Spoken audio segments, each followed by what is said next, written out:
میں بہت زیادہ آئینی اور قانونی نالج نہیں رکھتا، یہ میں تسلیم کرتا ہوں،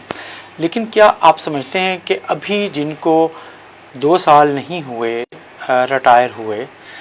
کیا وہ ایک نگران حکومت اور نگران سیٹ اپ میں آ سکتے ہیں یا نہیں؟ نہیں، اب یہ تو قانونی ماہرین ہی بتا سکتے ہیں، چونکہ میرا بھی قانون کے حوالے یہ سے سوال تو ہاں بالکل اٹھے گا، اور اس میں ایسا ہے کہ جو ہے ایک جیسے آپ ہیں اسی طریقے سے میرا بھی قانون پہ کوئی اتنی اس طرح کی دسترس نہیں ہے، نہ یہ کوئی علم ہے، لیکن میں یہ سمجھتا ہوں کہ اس میں اب ہمارے جو اپوزیشن کی تمام جماعتیں ہیں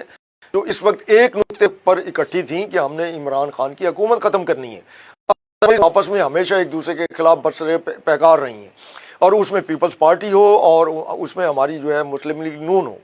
یہ پچھلے عرصے میں ہمیشہ ایک دوسرے کے خلاف الیکشن لڑتی رہی ہیں، لیکن اب چونکہ وہ اکٹھی ہوئی تھیں عمران خان کی حکومت کے خاتمے کے لیے، وہ حکومت جس طریقے سے بھی ہے وہ حکومت اس وقت ڈیزالو ہو گئی، یا وہ آئینی طور پہ غلط تھی یا صحیح تھی، یہ فیصلہ عدالت نے کرنا ہے، لیکن ان تمام حالات میں یہ تو نظر آ رہا ہے کہ اب ہم نے جانا ہے آئندہ الیکشن کی طرف، اور میرا خیال ہے کہ اپوزیشن میں بھی یہ سوچ بچار شروع ہو گئی ہوگی کہ وہ تمام جماعتیں جو اس وقت عمران خان کے خلاف اکٹھی تھیں، کیا وہ ایک ہی منشور اور ایک ہی ٹکٹ پر اور ایک ہی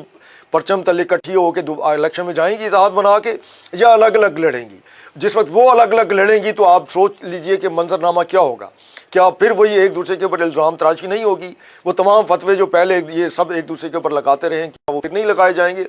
تو میں یہ سمجھتا ہوں کہ یہ سلسلہ جو ہے کسی طریقے سے آہستہ آہستہ کم ہونا چاہیے، اور سیاسی نفروں کو جو ہے وہ قبائلی جنگ کی شکل عوامی سطح پہ نہیں بننا چاہیے، اور اس کی روک تھام